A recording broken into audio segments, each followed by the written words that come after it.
بسم اللہ الرحمن الرحیم۔ عثمانی سلطنت کے حکمراں سلطان محمد ثانی نے 1534 عیسوی میں استنبول کو فتح کرنے کے بعد آیا صوفیہ کے گرجا گھر کو مسجد میں تبدیل کر دیا تھا۔ یہ فتح استنبول کی علامت تھی۔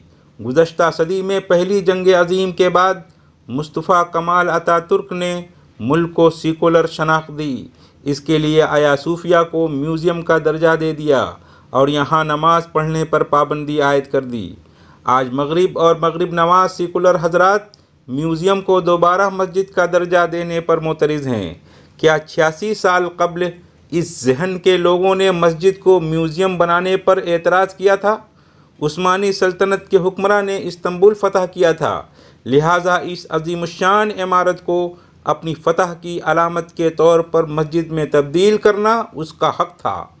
اس کے باوجود سلطان نے آیا صوفیہ کے انتظامیہ کے پادریوں سے اپنی جیب خاص سے باقاعدہ قانونی طور پر خریدا اور اسے مسلمانوں کے لیے وقف کیا۔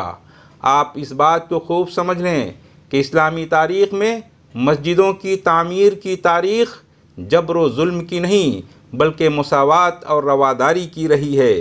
سلطان نے گرجا گھر کو نہ استبل بنایا اور نہ تباہ و برباد کیا۔ سلطان محمد ثانی ہی نہیں، کسی مسلمان حکمراں نے ایسا کوئی قدم بعید یا قریب کی تاریخ میں کبھی نہیں دہرایا۔ یورپی یونین کے 27 ارکان اس بات پر معترض ہیں۔ ان میں سے کسی نے کبھی عراق، افغانستان اور شام میں مساجد کی تباہی، میوزیم کے ورثہ کی لوٹ مار پر کوئی آواز اٹھائی، کوئی سوال کیا؟ یہ برٹش میوزیم شام، عراق اور افغانستان سے لوٹے گئے نوادرات کو اپنے میوزیم کی عمارتوں میں سجا کر نازاں ہیں اور دعویٰ ہے کہ اس نے ان تاریخی ورثوں کی اور نوادرات کی حفاظت کی۔ حالانکہ سچ یہ ہے کہ جھوٹ پر مبنی الزامات لگا کر ان ممالک کو پہلے تباہ کیا اور پھر وہاں کے نادر و نایاب قیمتی نوادرات لوٹ کر اپنے ملک کے میوزیم میں سجا دیے گئے اور پھر اس کو اپنا بڑا کارنامہ قرار دیا گیا۔ واضح رہے کہ شام میں تباہ ہونے والے عجائب گھروں، قیمتی اشیاء اور آثار قدیمہ کو دوسری جنگ عظیم کے بعد سب سے زیادہ تباہ ہونے والے ورثے کا نام دیا گیا ہے۔ سب سے زیادہ تباہ کیے جانے والے ورثے کا اعتراف کرنے والے ملک، مجرم ملک آج کیسے آیا صوفیہ کے بارے میں اعتراض کر سکتے ہیں؟ ابھی چند برس قبل ہی تو شام پر وحشیانہ بمباری کی گئی، آبادیوں کی آبادیاں کھنڈر بنا دی گئیں۔ خوبصورت شام کو کھنڈر بنانے میں اپنی کئی مہذب اقوام نے مل کر اپنا اپنا کردار طے کیا اور پھر اسے ادا کیا۔ اقوام متحدہ کا کام صرف مذمتی بیان جاری کرنا ہے۔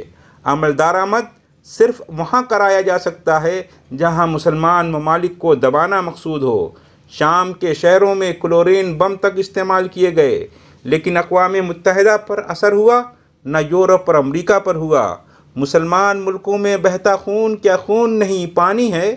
ننھے معصوم بچوں کی لاشیں، سسکتے ہوئے زخمی بچے، بوڑھے، عورتیں، یہاں تک کہ چند ماہ کے بچے بھی دشمن گردانے گئے اور مار دیے گئے۔ اسپتال، اسکول، مساجد، کہیں کوئی استثناء نہیں۔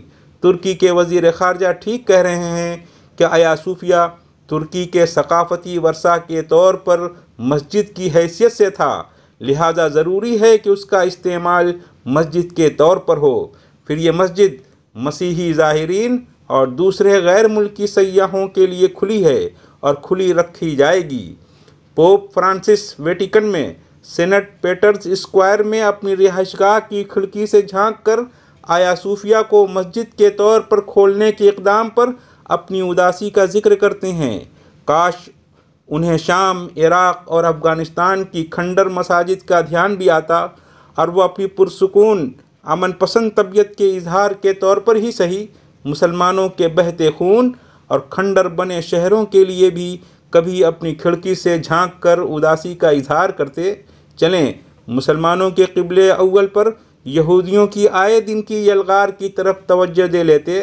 سچ یہ ہے کہ آیا صوفیہ کی مسجد کی حیثیت سے بحالی دنیا اسلام کے لیے نوید ہے۔ دعا ہے کہ آیا صوفیہ کی مسجد کی بحالی مسجد اقصیٰ کی آزادی کی کنجی بنے۔ آمین ثم آمین۔